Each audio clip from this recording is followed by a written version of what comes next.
This is the kind of board you say, hey, I'm going to take you home so you can meet my mom.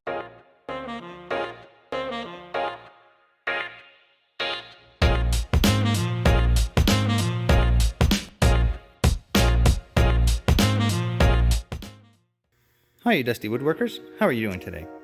Today I'm going to be showing you how to glue up many different legs. When I start making legs for a project, I just don't put all of my clamps on one set of legs. If you look at these two boards, this is one leg.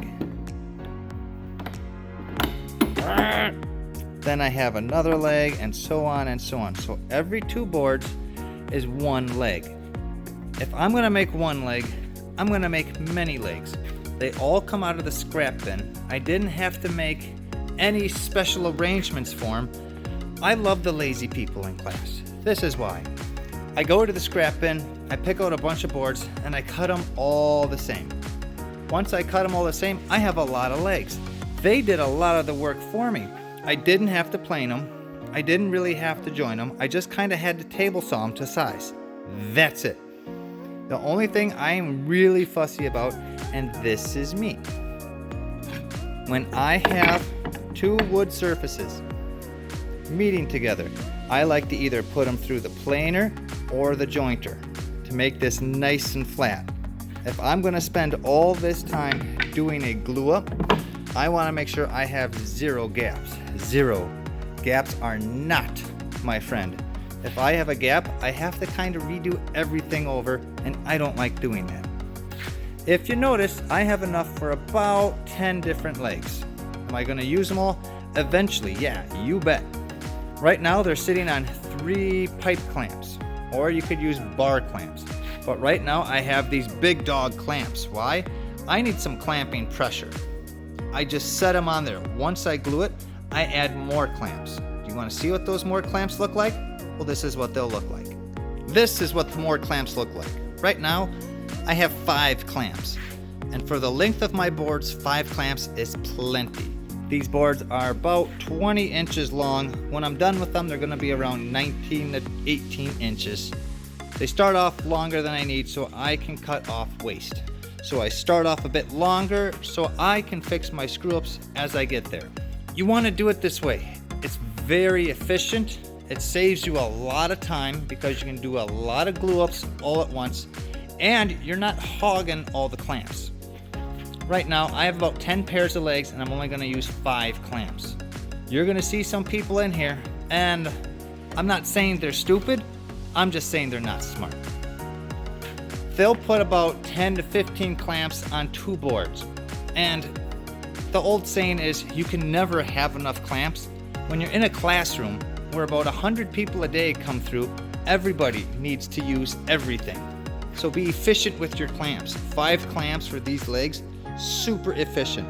If this was my shop at home, I only have to spend now maybe $20 a pair on clamps. So 2, 4, 6, $100 on these clamps, and I can get a lot out of these clamps. I'm always working efficiently, and I'm always thinking about how my time can make me money. When you're in a classroom, especially my classroom, you have 45 minutes to get stuff done. That is not a lot of time at all. You ask anybody that has taken any kind of shop class, any kind of art class, any kind of music class, any kind of home ec class, any kind of class. 45 minutes is not a lot of time. So when you're in here, be efficient. Think about what you're doing before you do it. And when you're doing a glue up, when you're making legs, make a lot of legs. If you notice, they're all glued and the glue is all dry. And you notice I have my big clamps on top, big clamps on bottom, so lots of even clamping pressure. I had glue squirt out wherever there was glue, and where there wasn't glue, obviously there's no glue right there. Why? Because this is a leg, that's leg, this is the separation between the leg, so that's why there's no glue right there. When you have stuff glued up, make sure you have glue squirting out, not too much, not too little, just enough. Why? We need glue. It is the weld for the wood. Since I was talking about glue ups earlier, I have this other little glue up. This is an 8th grade project. It's a breadboard. Some people might say it's a cutting board, but those people are wrong. It's a breadboard. This thing is about 10 inches long, maybe about 6 to 7 inches wide. I have it on these really big pipe clamps. Why? I have them. If I didn't have the pipe clamps, I would probably use something kind of like that. Is that the best? No. Will it work? Yes. Do I always answer my own questions? Not all the time. When I'm gluing something up like this, I like to have it on a nice flat surface. These bars, unless they're used and abused, are nice and flat. So that's why I usually try to glue up my smaller stuff on the big clamps. I have a nice flat surface and I do have some clamping pressure. Once I glue it up, I usually add a third clamp, but there's also things to look for when you are actually gluing it up.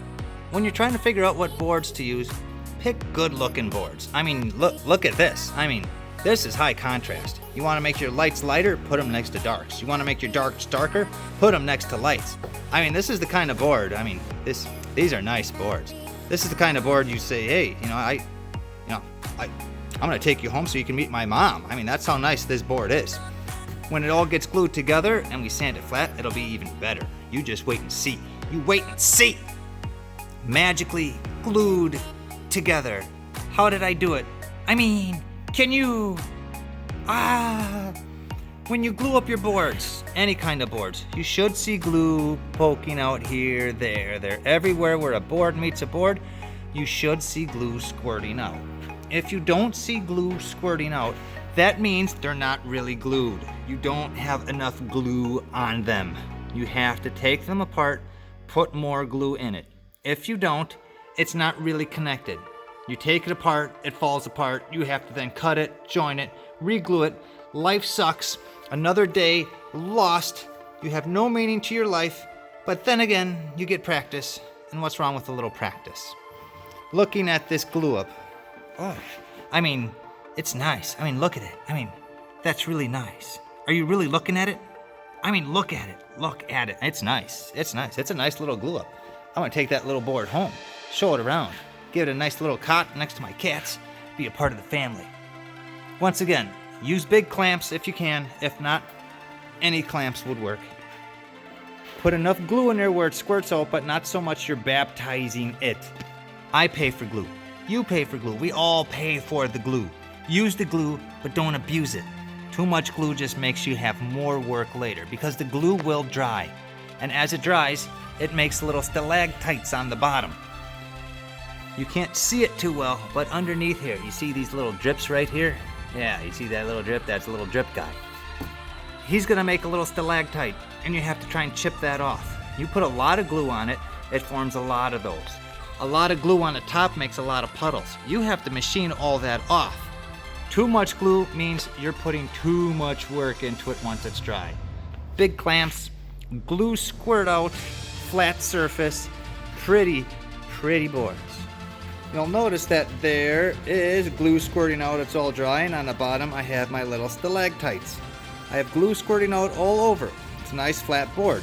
When it's all done, it's gonna look like this board. A cute little guy. He's a cute little fatty, isn't he?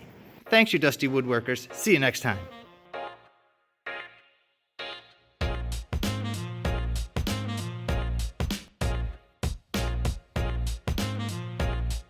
So when gluing stuff up, make sure you have stuff glued, well,